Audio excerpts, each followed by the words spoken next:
اهدنا الصراط المستقيم. Assalamualaikum warahmatullahi wabarakatuh. Alhamdulillahirabbil alamin. Wassalatu wassalamu ala nabiyyina Muhammadin khatamil anbiya'i wal mursalin wa ala alihi wa sahbihi ajma'in wa ba'du. Bapak Ibu jamaah rahmati Allah Subhanahu wa taala. Alhamdulillah kembali Allah pertemukan kita. Mudah-mudahan pertemuan kita hari ini senantiasa Allah Subhanahu wa taala berikan kita kesehatan, sehat wal afiat. Allah panjangkan umur kita dalam taat pada Allah Subhanahu wa taala. Kita juga turut mendoakan kepada saudara-saudara kita yang tahun ini berkesempatan untuk berhaji ke tanah suci Makkah Al-Mukarramah. Semoga Allah berikan jaminan keselamatan, jaminan keamanan, enggak kelaparan, enggak kehausan insyaallah. Mudah-mudahan Allah jadikan hajinya haji yang mabrur, kembali ke rumah, berjumpa dengan keluarganya, tidak ada yang kurang sesuatu apapun juga. Dan buat kita yang barangkali belum berkesempatan untuk berumrah berhaji, mudah-mudahan Allah luaskan rezeki kita, Allah berikan kemampuan kepada kita untuk senantiasa bisa berumrah berhaji ke tanah suci Makkah Al-Mukarramah, mengikuti jejak-jejak saudara kita insyaallah. Baik, kita buka dengan kalimatul basmalah. Bismillahirrahmanirrahim. Hari ini kita akan bahas tentang fadailul kurban, keutamaan ibadah kurban dalam sunnah Rasulullah sallallahu alaihi wasallam. Setiap tahun ada di antara kita langganan berkurban. Tapi yang jadi masalah, ibadah kurban ini seakan-akan enggak berimbas pada diri kita. Ketika kita punya uang, beli tuh hewan kurban, kita serahkan ke masjid, disembelih, dagingnya dibagi, selesai. Padahal kalau kita gali bagaimana banyak keutamaan berkurban yang sesungguhnya berbagai macam fadilah.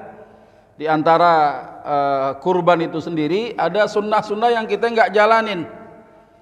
Ya, kebiasaan mengirim hewan kurban di luar domisili tempat tinggal sahibul kurban itu, ya bertempat tinggal di luar gitu. Ya banyak yang mereka cari kerjanya di Jakarta, tinggalnya di Jakarta, ya. Lalu banyak kebiasaan kita mengirim hewan kurban kita di luar domisili si sahibul kurban tinggal.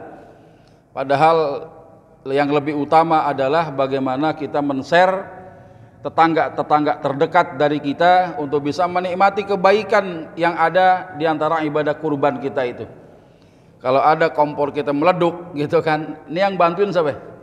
Gak mungkin yang tinggal di Cirebon, gak mungkin yang tinggal di Bandung, enggak, ya. Bisa aja kita telepon, tolong rumah saya kebakaran, ya. Gak bisa diharap orang Cirebon datang udah habis rumah kita, ya. Otomatis siapa? Tetangga yang terdekat haulal bait, 40 rumah dari tempat tinggal sahibul kurban, mereka lah yang paling utama untuk bisa mendapatkan kebaikan sedekah daging kurban kita itu, ya. Maka hari ini kita akan melihat bagaimana keutamaan berkurban dalam sunnah Rasulullah sallallahu alaihi wasallam. Allah Subhanahu wa taala telah mensyariatkan setiap umat tuntunan berkurban.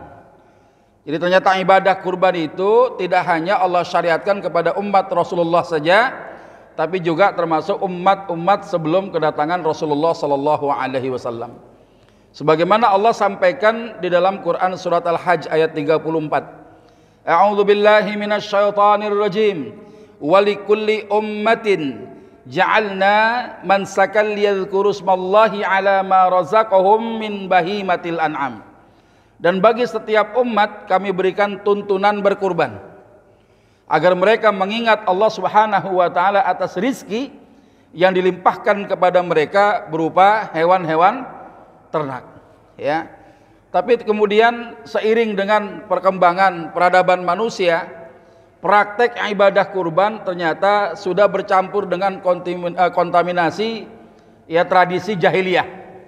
Bagaimana orang-orang kedatangan Islam di kota Makkah misalnya, mereka seringkali menyembelih hewan-hewan sembelihan bukan untuk Allah, ya, tapi dalam rangka mereka mempersembahkan hewan-hewan itu di hadapan berhala-berhala mereka yang jumlahnya 360-an itu ada di sekitar Ka'bah itu. Ketika disembelih hewannya, darahnya ditampung di satu wadah, tangan mereka masukkan ke dalam wadah yang penuh darah itu, yang dimana darah itu dilumuri ke dinding-dinding Ka'bah itu. Ya, tradisi tadmiyah namanya. Ya, dimana darah hasil sembelihan mereka dilumuri ke dinding Ka'bah. Ya, kemudian apalagi mereka mengharamkan untuk memakan daging-daging hewan hasil sembelihan mereka. Nah, ketika Islam datang, bagaimana Islam menghancurkan tradisi tadmiyah itu? Dengan fadilah, dengan keutamaan darah yang menetes itu, nanti apa keutamaannya kita lihat. Dan satu lagi hal yang menyelisihi antara sembelihan orang-orang jahiliyah dengan sembelihan yang Allah syariatkan ibadah kurban buat umat Rasulullah SAW. Ternyata Allah di samping mengizinkan kita untuk menghilangkan nyawa makhluknya, di antara hewan kurban itu, ya termasuk Allah Subhanahu wa taala menghalalkan kita untuk memakan hasil kurban sembelihan kita tuh. Kita yang nyembelih, yang kurban, dapat juga dagingnya buat keluarga kita, ya diserahkan buat orang fakir sebagai sedekah, bahkan juga orang kaya dalam bentuk hadiah. Apa bedanya? Orang miskin, orang fakir dapat dalam bentuk sedekah, sementara yang kaya itu hadiah. Bagaimana kedudukan dagingnya? Apa bedanya? Ada yang tahu nggak? Ada yang tahu? Tiap tahun kita kurban ini harus tahu ini. Kalau fakir miskin dapat daging dia boleh dijual. Tapi kalau orang kaya, kayak antum nih orang kaya semua ini, yang kapan aja makan daging mah siap aja udah, ya. Tinggal mampir ke mana itu? Mana? Mana pada sih? Bu Oon, cailah Bu Oon. Tinggal mampir doang ke sono, gampang, udah nggak perlu ke sono, kita panggil Gojek, kelar urusan. Tiba-tiba tetangga yang kaya tadi datang, Pak RT, J, ada titipan dari masjid. Ya, ada nih 2 kantong, yang 1 kambing, yang 1 sapi. Orang kaya terima sebagai hadiah. Ya, kalau si orang kaya ini nggak doyan tuh daging, nggak boleh dijual, tapi dia cukup menyerahkan kembali kepada orang lain. Itu bedanya. Ya, kalau orang fakir miskin terima daging dia boleh ngejual, tapi kalau orang kaya dapat hadiah, daging berupa hadiah, dia nggak boleh dijual. Kalau nggak suka, kasih lagi ke orang lain. Itu bedanya itu. Dan buat orang yang berkurban bagaimana? Man ba'a jilda udhiyatihi fala udhiyatalah. Barang siapa yang menjual kulit hasil sembelihan kurbannya, fala udhiyatalah, maka kurbannya kagak sah hukumnya. Ya, kalau ada orang yang berkurban bawa kurbannya ke masjid, nitipin apa ngasih? Pak, kalau antum kurban nih nitipin ke masjid kita nih, Masjid Kuba, diterima sama panitia, ngasih panitia apa nitipin? Woi, mana suaranya? Nitipin apa ngasih? Nitipin. Barang tuh dititip, ada ongkosnya? Ada. Nih kambing saya, nih domba bini saya, sembelihin ya, nanti bagi-bagi, nih duitnya. Nitipin, bukan ngasih. Banyak panitia beranggapan kalau ada orang berkurban kasih ke masjid, terserah kita katanya. Terserah panitia, orang dia udah ngasih katanya. Ngasih apa? Nitipin, bukan ngasih. Kalau ngasih, ya enak kita. 1 panitia, 1 kambing aja bawa pulang. Udah disembelih, siangin dah tuh di rumah sono. Kan nggak begitu, ya. Orang sohibul kurban tuh datang ke masjid, ke panitia kurban, ngapain? Nitipin hewan kurbannya untuk disenggarakan itu. Ya dibayar tuh kan. Nah sehingga kalau orang yang berkurban saja nggak boleh menjual hasil sembelihannya, apalagi panitia. Dia hanya sebagai wakil sahibul kurban. Kalau ada orang yang punya aja kagak boleh, apalagi si wakil ini, jangan menyelisihi ya di antara si pekurban itu sendiri. Ya. Nah hari ini kita akan melihat bagaimana praktek ibadah kurban yang di situ banyak keutamaan-keutamaan dalam sunnah Rasulullah Sallallahu Alaihi Wasallam. Ya, yang pertama di mana Allah Subhanahu Wa Taala mengganjar kebaikan pada setiap helai rambut sahibul kurban. Ya, kita punya rambut, segala macam rambut tuh, segala macam bulu, ada di kepala, ada alis, ada apa lagi? Bulu mata gitu, kumis, jenggot, bulu dada, bulu ketek, terus ke bawah bulu jempolnya itu. Ya, itu masya Allah, bulu-bulu yang nempel daripada badan sahibul kurban diganjar oleh Allah sebanyak rambut dan bulu yang tumbuh di badan itu. Ya. Termasuk juga apa? Bulu-bulu yang tumbuh di antara hewan kurbannya. Sebagaimana Rasulullah pernah ditanya sama para sahabat, ya. Qala ashabu Rasulillah sallallahu alaihi wasallam, ya Rasulullah, ma hadhil adhahi. Ya Rasulullah, kira-kira ini maksudnya apa nih adanya hewan-hewan kurban seperti ini? Karena dulu ya para sahabat masih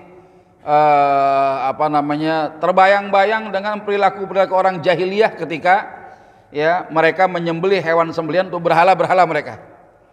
Ya, karena ditanya, apa maksudnya ya Rasulullah ada kurban-kurban hewan kurban seperti ini? Apa kata Nabi? Sunnatu abikum Ibrahim. Ini sunnah bapak kalian, ayah kalian Nabiullah Ibrahim alaihissalam. Qalu, kemudian mereka bertanya lagi, famalana fiha ya Rasulullah, kalau kami kurban kami dapatnya apa? Kira-kira ada nggak manfaat bagi kami kalau kami itu kurban itu? Apa kata Nabi? Bikulli sya'rah hasanah. Ya, tiap rambut yang tumbuh itu adalah kebaikan. Ditanya lagi, fasufu ya Rasulullah, bagaimana kira-kira bulu yang tumbuh di antara badan hewan sembelihan itu?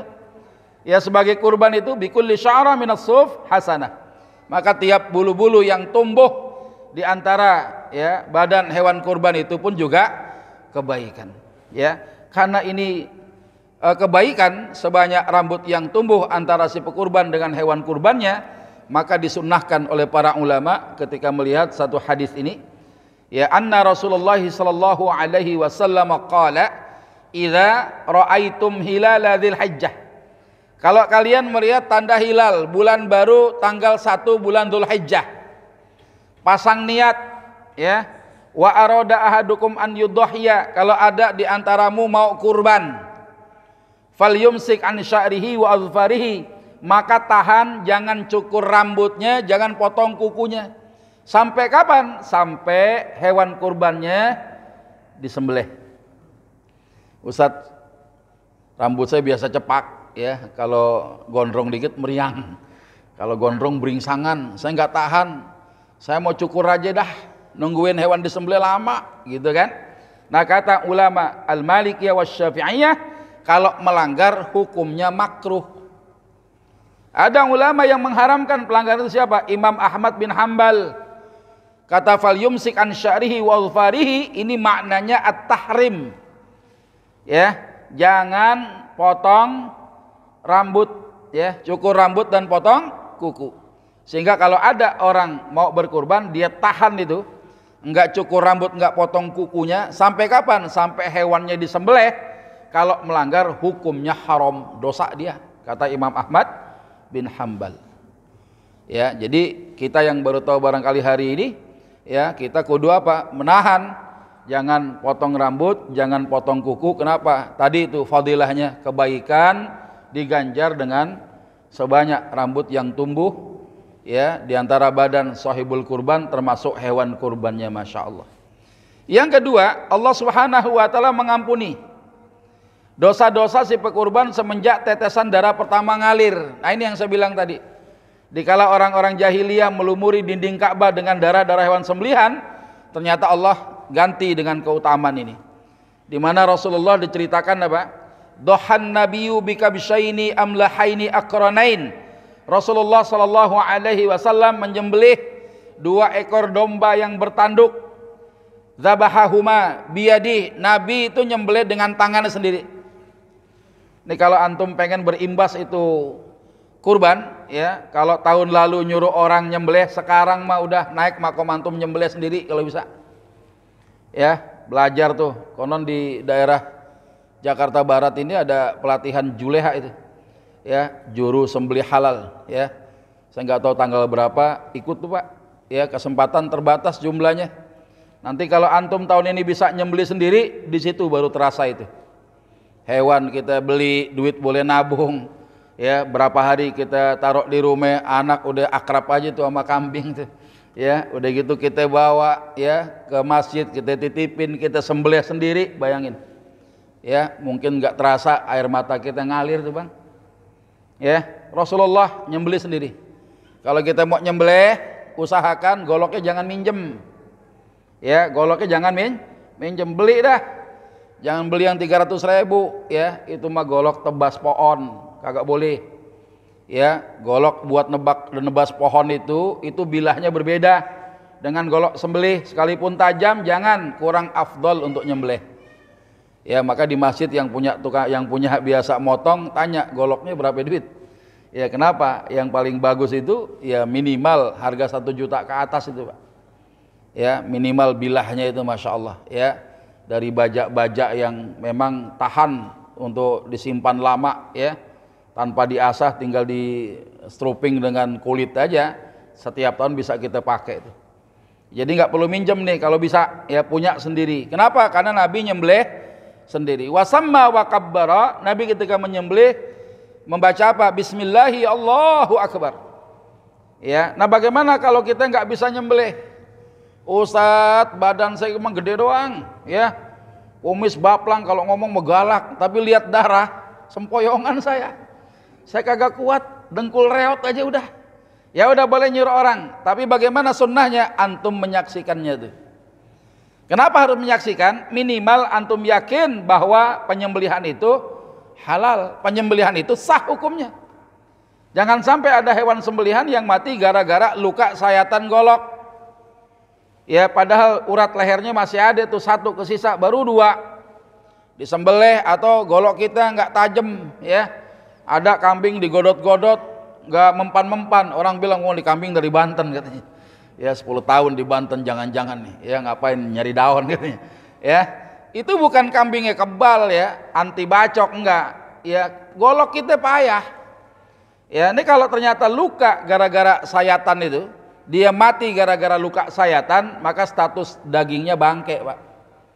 Nggak boleh dimakan, haram. Yang jagal kalau kesalahan begitu, ganti dia, panitia bayarin. Itu nggak sembarangan jadi panitia, harus siap. Ya, sapi yang turun sehat, ya, H-2 taruh di masjid, yang ngasih makan lalai, mati itu sapi itu, ganti kita. Kemana? Ke yang kurban sapi, gantiin, diqadha itu. Nggak boleh, kenapa? Karena kita lalai. Orang nitipin dibayar, kecuali nitipin nggak bayar.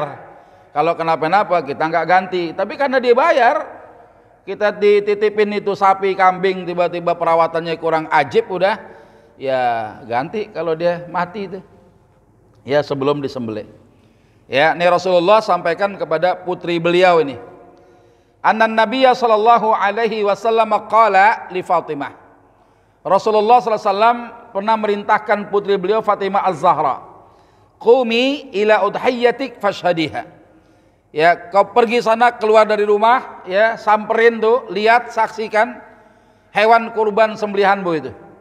Pastikan ya, ada bacaan orang yang menyaksikan penyembelihan kurban itu, ada bacaannya.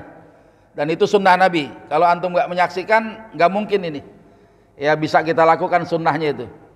Ya, fa innahu yughfaru laki 'inda awwali qatrah min damiha kullu dzambin 'amilti. Ya, sesungguhnya seluruh dosa yang kamu lakukan, kata Nabi, akan diampuni pada saat tetesan pertama darah hewan itu tumpah. Ya, orang-orang jahiliyah pada nadangin itu. Ya, darahnya dilumuri ke dinding Ka'bah, diganti oleh Allah. Itu darah nggak usah ditampung, biarin aja sebanyak darah itulah. Allah Subhanahu wa taala mengampuni dosa-dosa sahibul kurban. Syaratnya apa? Sah secara syariat sembelihannya itu. Nah, berikutnya yang ketiga, termasuk amalan yang paling dicintai oleh Allah Subhanahu wa taala. Qala Rasulullah sallallahu alaihi wasallam, "Ma 'amila adamiyun min 'amalin yauman nahri." Tidaklah pada hari nahar manusia beramal satu amalan. Kira-kira hari nahar tanggal berapa aja tuh? Tanggal berapa hari nahar itu? Tanggal 10, 11, 12. Ini kebanyakan ulama Hanafiyah, ulama Malikiyah, wal Hanabilah, sampai tanggal 12 ba'dal asar, menjelang maghrib. Satu pendapat ulama Syafi'iyah, ya, itu sampai tanggal 13 Dzulhijjah. Kalau kebetulan ada duitnya pas tanggal 13 Dzulhijjah, kita baru punya duit, kita kurban boleh. Kenapa? Ada ulama yang membolehkan sampai tanggal 13. Kenapa nunggu? Kalau beli di awal-awal harganya mahal katanya. Gue cuma punya duit segini, nunggu tukang kambing kasih diskon aja dah. Ya tukang kambing kalau ternyata sisa kambingnya dibawa lagi itu suka susah gitu. Akhirnya nggak, awalnya harga 5.000 goceng 5 juta karena diobrol jadi cenggoh gitu kan. Udah deh cenggoh aja dah bang. Saya ngambil 2, kira-kira 2,5 dapat nggak? Udah angkut, caelah. Diangkut itu. Ya, kambing obralan, yang penting cukup umurnya, disembelih tanggal 13, boleh nggak? Boleh, nggak apa-apa. Ya, kita ngikutin salah satunya apa? Mazhab Asy-Syafi'iyah yang membolehkan itu. Ya. Nah, ternyata di hari nahar itu amalan manusia yang paling dicintai Allah apa? Ahabba ilallah min ihraqid dam. Di sisi Allah yang paling dicintai ngapain? Nyembelih. Antum nyembelih. Bukan cuma sekedar kurban dibawa gitu, tapi nyembelih. Mengalirkan darah. Itu amalan. Ya Masya Allah. Ya. Jadi yang namanya kurban itu bukan urusan bagi-bagi daging. Kalau urusannya bagi-bagi daging, panitia kurban di Masjid Kuba mah gak usah repot-repot, udah umumin aja. Yang mau nyasih habis sholat kelar, di pasar beli ya 1 kantong sekilo, beli aja 30 kantong 30 kilo, bagi-bagi aja. Tapi enggak begitu ya. Ternyata yang disebut dengan berkurban, dia nyembelih hewan kurban ya, ma yuzakka taqarruban ilallahi ta'ala fi ayyamin nahr. Yaitu hewan yang disembelih pada hari nahar untuk apa? Untuk bertakarub kepada Allah Subhanahu wa taala. Urusan dagingnya itu, urusan daging itu termasuk sunnah, dibagi dalam bentuk makanan menyelisihi kebiasaan orang jahiliyah. Ya, jadi ternyata menyembelih itu termasuk amalan yang paling dicintai oleh Allah pada hari nahar itu. Ya. Nah, berikutnya yang keempat, mengikis sifat buruk dalam jiwa manusia. Orang kalau kurban ya, dia mungkin bisa beli sapi yang limosin, beratnya 1 ton lebih, nggak kebayang duitnya berapa itu. Dibawa tuh sapi, gedenya luar biasa. Orang pada memuji, ini sapi siapa ini, gede amat.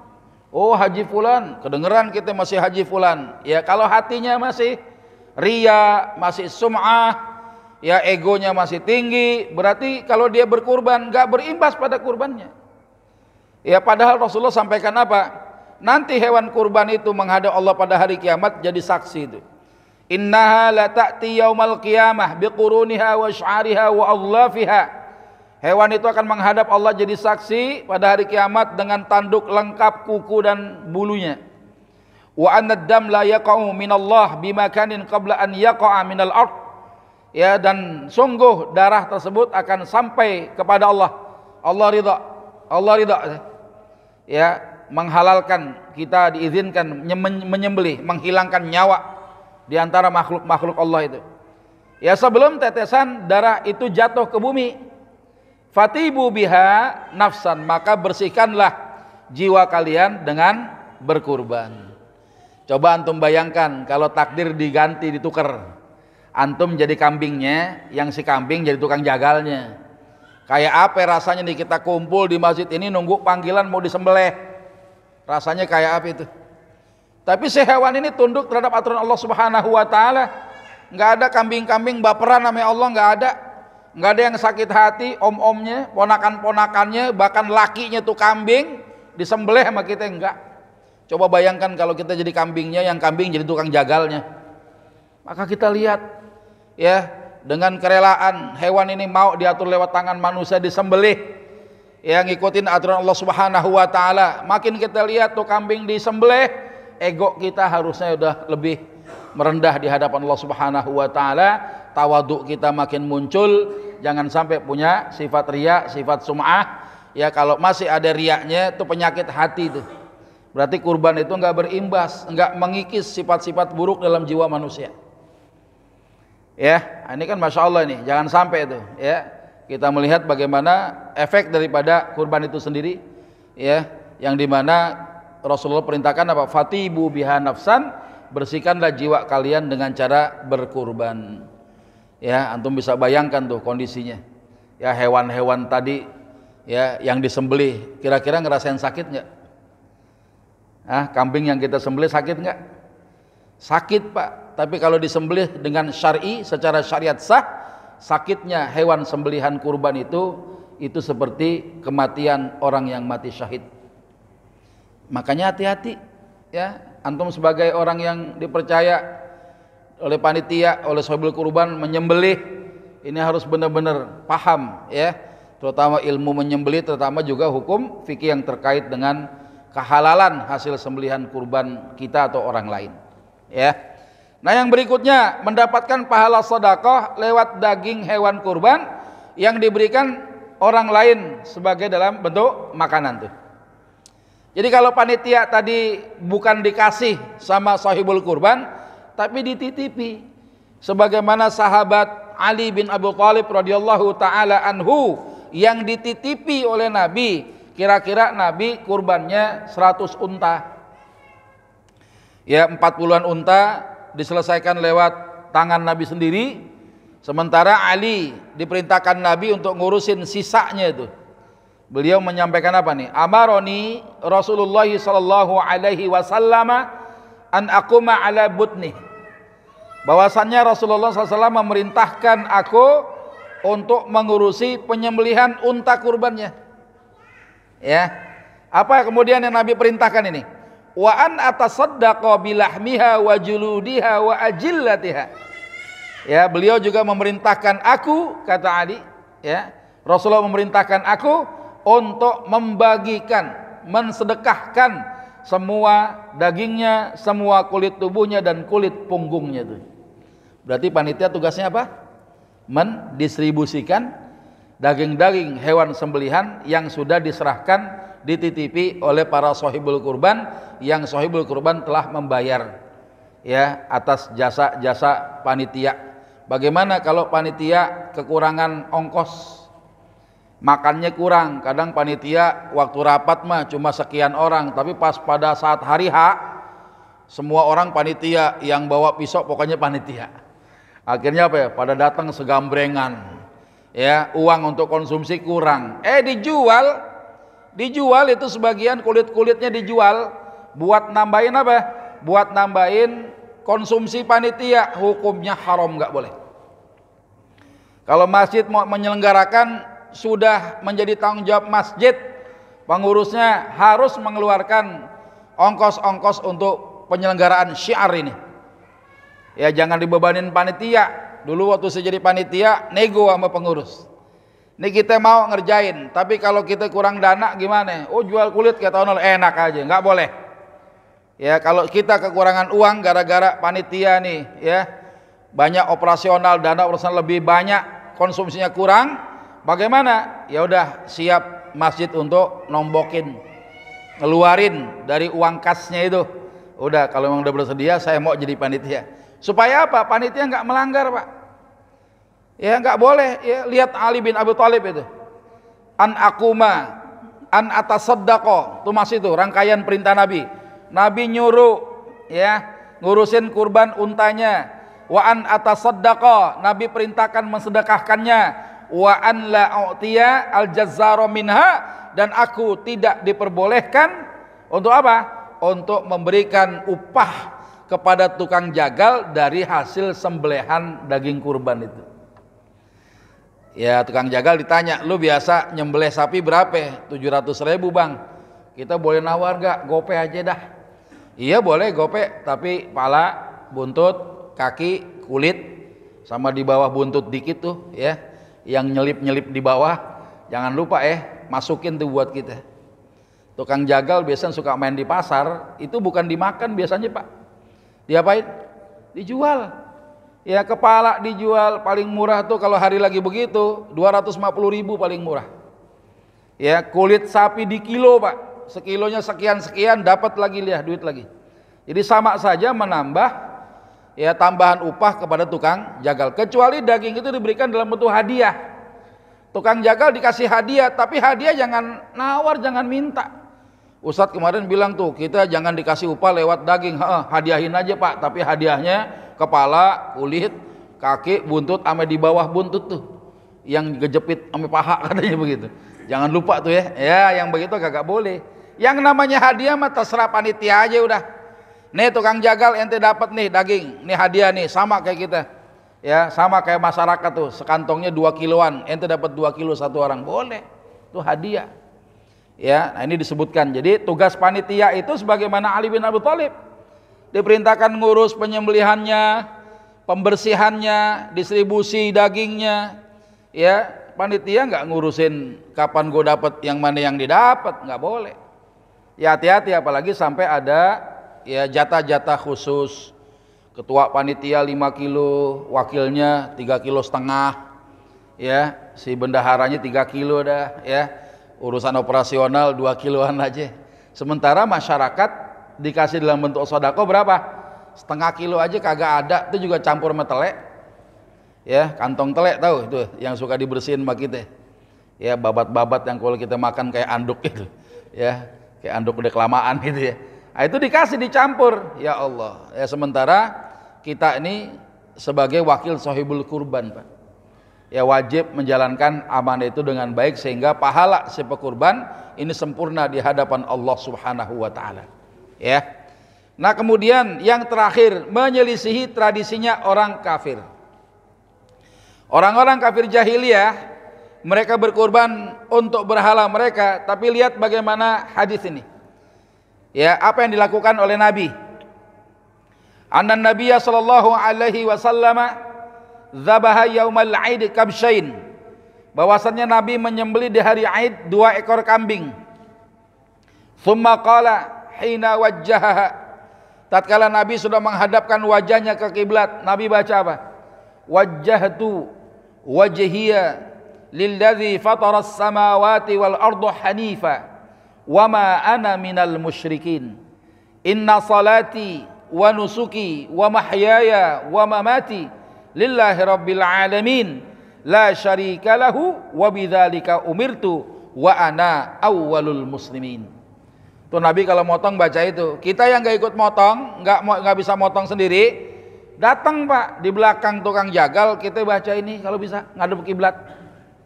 Ya, pada kalimat wa ana awwalul muslimin kita colek tuh tukang jagal ya untuk melaksanakan proses penyembelihannya. Ya, si tukang jagal baca bismillahi Allahu akbar disembelih. Ketika hewannya sudah mati akibat sembelihan, yang pekurban ini ya mohon lagi pada Allah tuh, Allahumma hadza minka walaka. Ya Allah, kurban ini untukmu, darimu untukmu. Ya, boleh nyebutin nama kita juga nggak apa-apa. Allahumma hadza minka walaka anni. Ya Allahumma hadza minka walaka an fulan bin fulan, fulana binti fulan. Boleh. Ya, ini kalau kita membiasakan diri untuk mengirimkan hewan sembelihan kurban kita keluar domisili sahibul kurban tinggal, kesunahan ini nggak akan dapat. Ya, memakan daging sembelihan itu sunnah. Ya, panitia kalau ada kambing urutan ke 101, ada kambing baru urutan ke 36, yang punya kambing 101 datang, saya mau pergi nih, ada nggak yang bisa saya bawa? Saya minta bagian sepertiga pahanya tuh. Wah belum bang, kambing ente mah 101 nih baru nomor 36. Udah kasih yang itu aja deh, yang paha yang nomor 36. Kagak boleh. Ya, dia minimal dapat yang punya dia tuh. Ya, panitia harus benar-benar tahu. Apalagi ada orang yang kurbannya kambing, ya, dia minta sepertiga bagian untuk keluarga ditukar sama sapi. Bisa tukeran nggak sama sapi? Nih di rumah kagak doyan nih. Ya, saya kurban kambing nih paha, tukeran dah sama sapi. Ya, kata Imam Syafi'i, tukeran itu barter termasuk jual beli, hukumnya haram. Bagi si pekurban ya, bagi yang berkurban ini nggak boleh. Ya, maka sunnah tuh. Adapun kadang-kala gini, dokter bilang, bang, antum sakit kemarin, jangan makan tuh kambing. Ya, kalau ente makan tuh daging kambing, ntar darah tingginya kumat, stroke ente. Ya, nah ini jalanin sunnah, boleh nggak? Boleh. Ya, ada sate ditusuk, ya daging kambing kita bikin sate. Ya, yang namanya nyunnah mah 3 tusuk doang aja udah. Jangan 50 tusuk sendirian. Ya, makan 50 tusuk, oleng, ustadz disalahin. Ustadz katanya sunnah gitu kan. Saya makan daging kambing sembelihan saya, singit jalannya, masuk rumah sakit seminggu. Ente makannya berapa? 50 tusuk, pantes. Ya, pantes ya. Kalau makan berdasarkan sunnah, nyobain aja bang. Satu tusuk, ya Allah, saya bertabaruk dengan kebiasaan nabimu, menyelisihi orang-orang kafir, kau halalkan daging ini, kasih kebaikan ya Allah, ambil, makan. Masih kurang juga, ambil lagi satu tusuk, ya Allah, saya berobat dengan yang halal ya Allah. Engkau yang maha memberikan penyakit, engkau pula yang maha menyembuhkan, jadikan ini kebaikan untuk jadi obat hilang penyakit hamba ya Allah, makan. Masih kurang juga, karena enak tuh ya, makan lagi tusukan yang ketiga. Ya, udah selesai dimakan, dia doa mohon kebaikan. Kalau masih mau nambah lagi, berhenti udah. Kalau masih terus juga, namanya hatinya masih kotor, masih maruk gitu ya. Ya, orang berkorban suruh bersihin hatinya, dia malah terus aja udah. Bininya tinggal teriak di belakang, terus bang, makanin terus bang. Ya. Akhirnya apa? Dia singit akhirnya ya. Jadi jangan berlebihan juga. Nah, ini kalau kita biasa mengirimkan kurban kita keluar domisili berkurban, itu kesunahan gak akan terlaksana. Ya, maka berbagai fadilah ini bisa kita mendapatkan kesempurnaan. Ada dua syaratnya secara fikih, hewan itu lolos secara syariat. Ya, penyembelihannya syar'i. Yang kedua apa? Ya, amalan-amalan sunnah dengan berbagai macam fadilahnya antum laksanakan insya Allah. Tapi kalau ngirim tuh ya itu, saya nggak jamin deh tuh. Ya, antum juga nggak tahu, nggak nyaksikan, ya. Boro-boro tuh baca tadi itu wajjahtu wajhiya lilladzi fataras samawati wal ardi seterusnya. Ya, kita nggak bisa melakukan itu. Ya, kita nggak bisa jamin motongnya syar'i atau enggak. Ini penting sekali kita pahami bahwa ulama memakruhkan. Orang tinggal di sini kurbannya jauh, itu hukumnya makruh. Kalau masih wilayah Jakarta sih masih aman.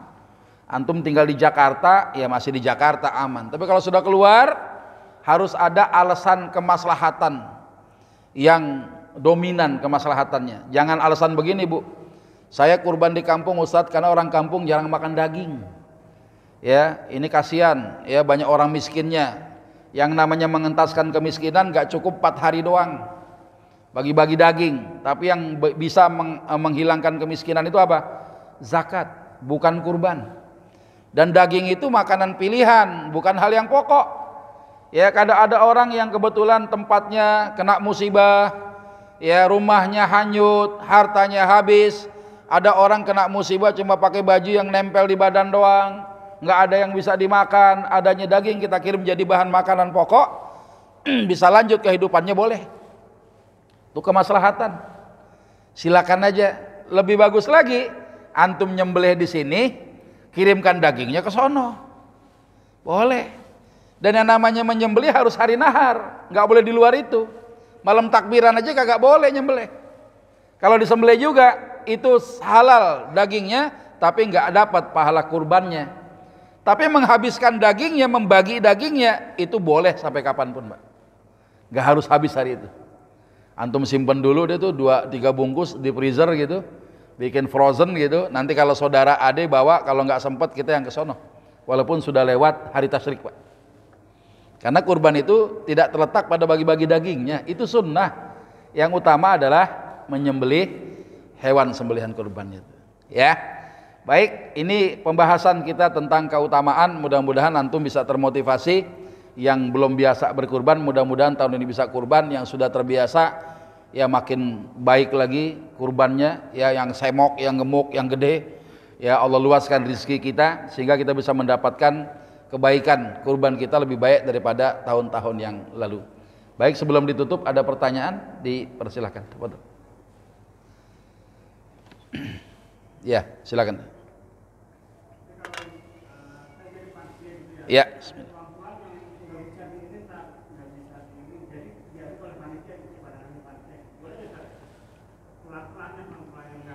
Ya. Ya, secara umum tulang-tulang, karena udah kebetulan si tulang ini dikulitin, diseset-seset, dagingnya udah tinggal tulang doang. Paling nempel beberapa daging-daging remeh-remeh yang kalau kita sop sih berasa juga ya. Tapi yang jadi masalah tulang kalau dimasukkan juga, ini penanganannya perlu tenaga ekstra, alatnya juga harus ada.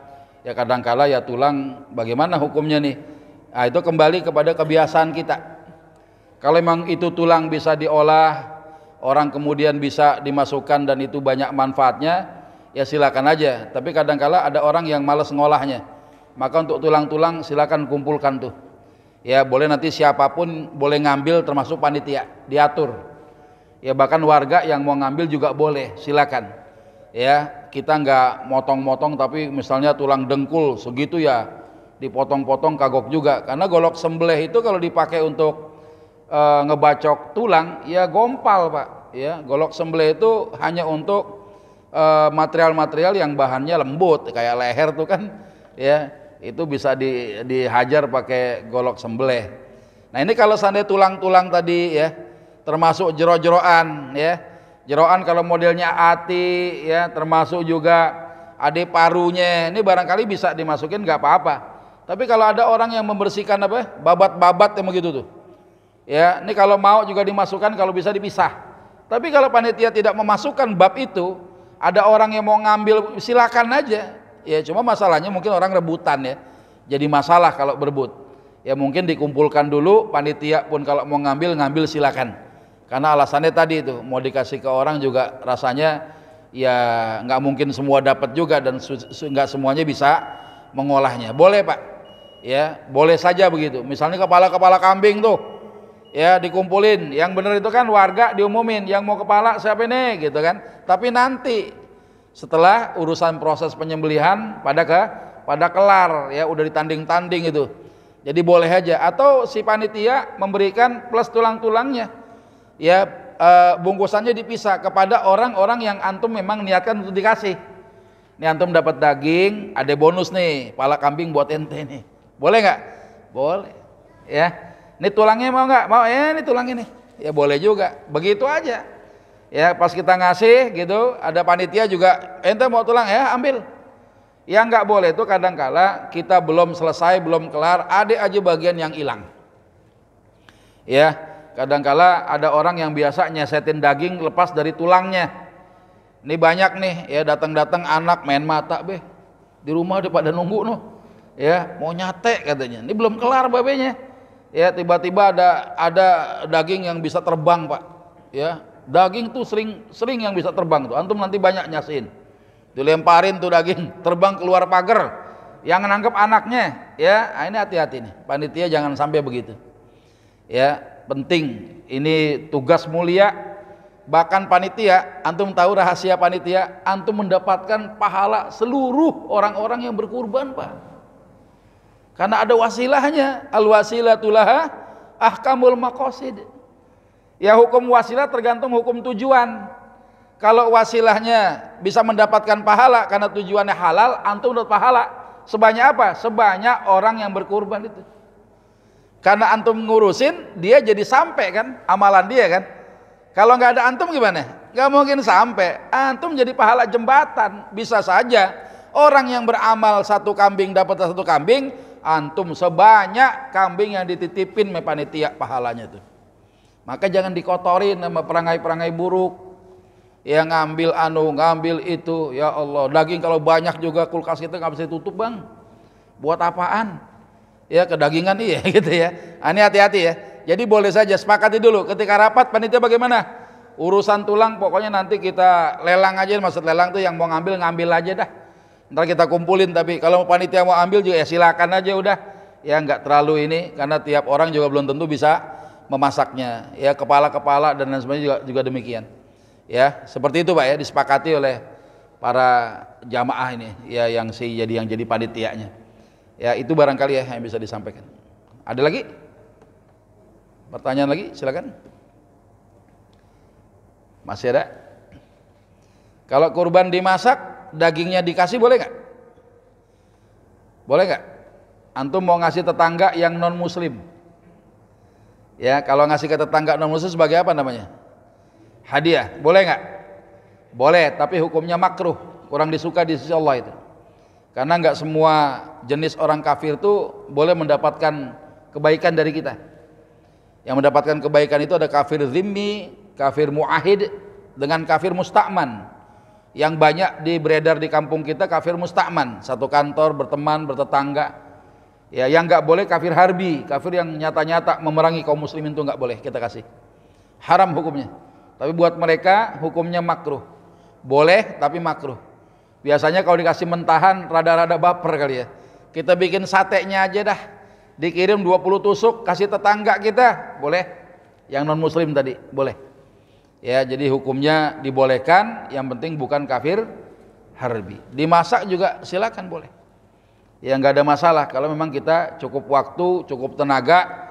Kebetulan nyembelihnya udah lewat agenda masjid. Kita nyembelih di rumah sendiri, yang nonton banyak. Kalau dikasih dikit dagingnya, udah kita masak aja dah, makanan matangnya kita bagi-bagi, ajib udah. Ya gitu ya, Bapak Ibu, ya yang dirahmati Allah Subhanahu wa taala. Mudah-mudahan bekal materi pada kesempatan hari ini menambah ya motivasi kita untuk senantiasa kita bisa meningkatkan kualitas amalan kurban kita. Yang tadinya cuma nonton doang, nyembelih, lihat hewannya disembelih sama orang lain, kalau bisa ayo deh antum ikut menyembelih juga, latihan belajar supaya terasa itu ya imbas daripada ibadah kurban itu sendiri. Ya saya pribadi minta maaf atas keterlambatan tadi, memang kondisi luar biasa nggak bisa diprediksi. Saya muter-muter sampai ke pasar Palmerah, biasanya Lempang doang lewat Senayan, itu nggak bisa lewat karena masih ada orang yang pada baru pulang demo di DPR itu ya. Jadi luar biasa, alhamdulillah antum masih menunggu dengan setia di masjid ini untuk mendapatkan ilmu. Mudah-mudahan Allah ganti dengan kemudahan dalam segala urusan-urusan kita. Ya Allah curahkan keberkahan atas usaha ya, usaha kita, mudah-mudahan Allah berikan kelancaran semuanya. Baik, itu saja barangkali hal bisa saya sampaikan. Banyak bicara banyak salah, kalau salah saya minta maaf. Kepada Allah sama-sama kita memohon ampunan. Semoga kita termasuk hamba-hamba Allah yang diampuni segala dosa dan kesalahan kita. Itu barangkali yang bisa saya sampaikan. Kita tutup dengan kalimatul hamdalah. Alhamdulillahirabbil alamin. Subhanakallahumma wa bihamdika asyhadu an la ilaha illa anta astaghfiruka wa atubu ilaik. Assalamualaikum warahmatullahi wabarakatuh.